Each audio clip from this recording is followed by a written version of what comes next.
I want to talk to you today about overcoming food addiction. So I'm someone who struggled with food addiction and emotional eating and eating disorders and pretty much everything in the book. I went from 38 pounds overweight, struggling with eating all day and all night. I would eat crisps and junk food and crackers and everything else during the day but normal food. I would eat a whole pizza by myself. I would sit on the couch in front of the TV at nighttime and eat a whole tub of ice cream. I would sit there, eat everything that was in front of me, then go out to the kitchen, open my cupboard and take some more. This was my routine pretty much every second evening. I knew I shouldn't have it.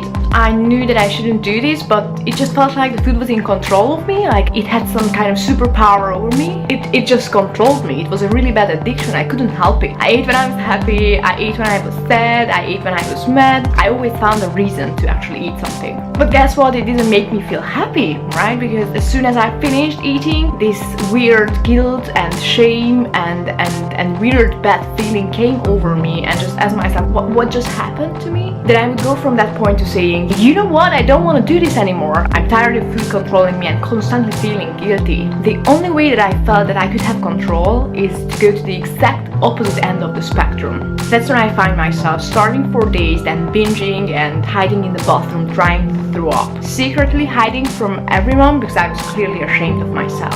I did this because I felt like I was in control of the food. I was like, if I could just stop eating for a couple of days, starving, and then in one day I could eat all my favorites and just to have a binge, I just felt like this way I could really have the control over my body. This was really hard to overcome because I just felt like my mind and my food was so much bigger than me.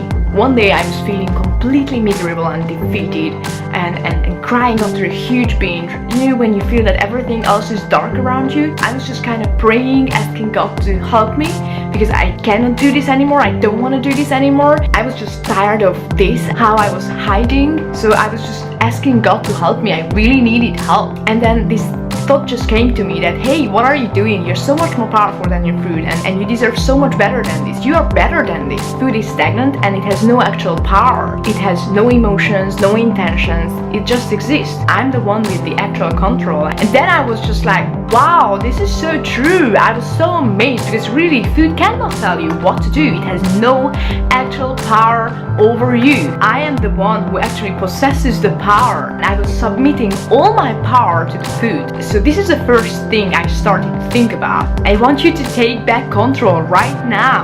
Food cannot tell you what to do. So when you see donuts or free food at a party, or you just go over to your family or friends and they all try to push food down your throat, and you kind of feel like you want to have it all, and maybe you're thinking right now that you could never ever handle that environment. But what I really tell myself when I see all that stuff, food laying around, and I'm walking in a party, that this is not your day to have a free meal. So I really do love having donuts still, but it's just that I like to seclude my free meals for 1 or 2 days a week. So I walk in there and I tell myself, food does not control me. It has no power over me and it cannot tell me what to do. When I tell that to myself, I reignite the power that I have over it. Instead of just being like, oh my gosh, there was free donuts around.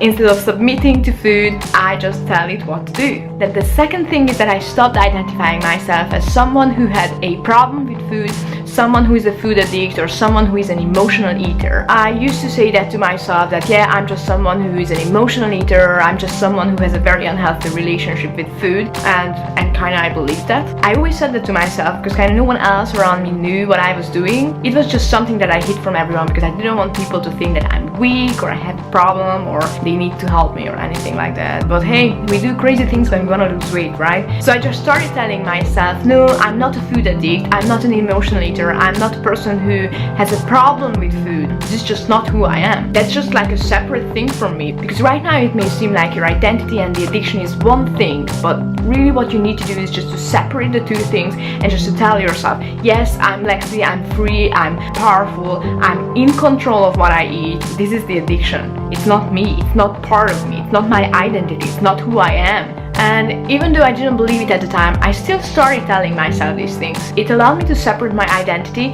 and just to say that, yeah, this is who I am and that's not me. When I started pushing it away from my identity as far as I could, what started happening is that I started disassociating it from me.